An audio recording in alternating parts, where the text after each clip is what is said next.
لو انت جونيور ديفلوبر المشكله مش في ان الاي اي هيستبدلك. المشكله ان انت ممكن تفضل جونيور طول عمرك.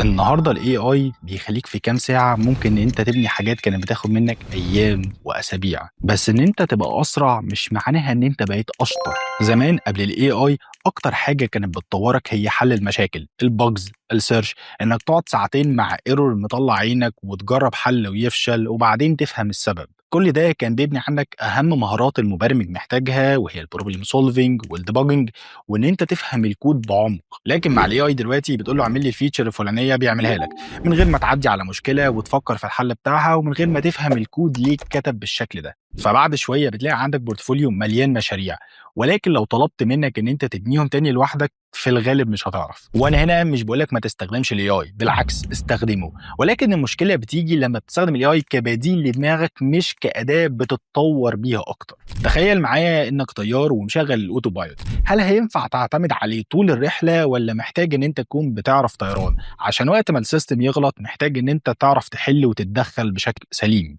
وده بالظبط اللي انت محتاج تعمله مع الاي اي. اول حاجه انك تركز على الاساسيات، استخدمه كمنتور يشرح لك المفاهيم الصعبه مش انه يحل المشاكل مكانك. تاني حاجة فكر معاه مش تخليه يفكر بدالك، عامله كشخص فاهم بتتناقش معاه لحد ما توصلوا لحل المشكلة، مش زرار سحري بتضغط عليه فبيحل لك المشكلة أو بيعمل لك الفيتشر. تالت حاجة لما يكتب لك الكود ما تدوسش اكسبت وخلاص، محتاج ان انت تفهم هو ليه كتب الكود ده وايه البدايل وايه اللي ممكن يخلي الكود ده ما يشتغلش او ما يكونش مناسب للمشكلة اللي انا بحلها اساسا. رابع حاجة محتاج ان انت تحاول بنفسك حتى ولو 20 دقيقة، محتاج ان انت تبعد عن الاي اي وتبدا ان انت تدرب مهاره البروبلم سولفنج عندك وتبدا تكتب انت الكود بنفسك، لان البروبلم سولفنج بصراحه ما بيجيش من الحلول الجاهزه. باخر نقطه محتاج ان انت تبقى شاطر قوي في المجال بتاعك اللي انت بتتعلمه، لان الاي اي بيغلط وبيهلوس وبيطلع لك اجابات شكلها مقنع ولكن هي في الاصل غلط. وساعتها الفارق ما بين الجونيور اللي بيتطور والجونيور اللي واقف مكانه هو سؤال واحد: